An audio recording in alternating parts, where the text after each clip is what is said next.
মুখ্যমন্ত্রীর গ্রামে জলসা, হাজির মাধুরী দীক্ষিত।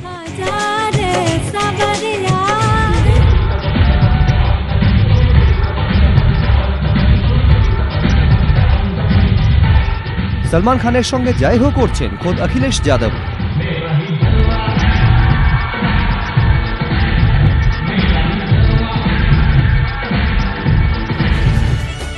মুলায়ম অখিলেশ নাচ দেখছেন আর তার অনুগামী মন্ত্রীরা বিদেশ সফরে মজা করছেন। একদিকে মাধুরীর নাচ আর অন্যদিকে 17 দিনের জন্য উত্তরপ্রদেশের মন্ত্রীদের বিদেশ সফর। আর এই ছবি ঠিক উল্টো ছবিও রয়েছে।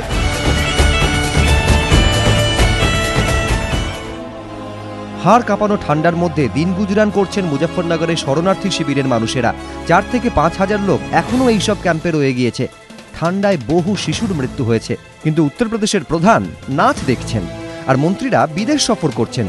অখিলেশ সরকারের 8 জন মন্ত্রী 17 দিনের জন্য বিদেশ সফরে গিয়েছেন। তুরস্ক, নেদারল্যান্ডস, ব্রিটেন, গ্রিস এবং আরবে গিয়ে সংসদীয় ব্যবস্থা শিখবেন তারা। এদের মধ্যে অন্যতম হলেন আজম খান, যার ওপর আবার মুজফ্ফরনগরের ভার দিয়েছে অখিলেশ সরকার। বিদেশে যাওয়ার কথা অখিলেশেরও ছিল, কিন্তু অনেকে কটাক্ষ করে বলছেন বলিউড তারকাদের নাচ দেখার জন্যই নাকি তিনি রয়ে গিয়েছেন। जनता पिस रही है और उत्तर प्रदेश की सरकार के राजा आज मौज मस्ती में लगे हैं। यह लोकतंत्र नहीं, ये राजशाही के गुण हैं, सामंतशाही के गुण हैं। मुजफ्फरनगर के बच्चे ठंड से मरे हों, दूसरी तरफ पूरे प्रदेश में जिस तरह से ठंड का प्रकोप है, दूसरी तरफ राज्य के जो हालात हैं, उन हालात में इस समय जाना मैं समझता हूँ कहाँ तक उचित है।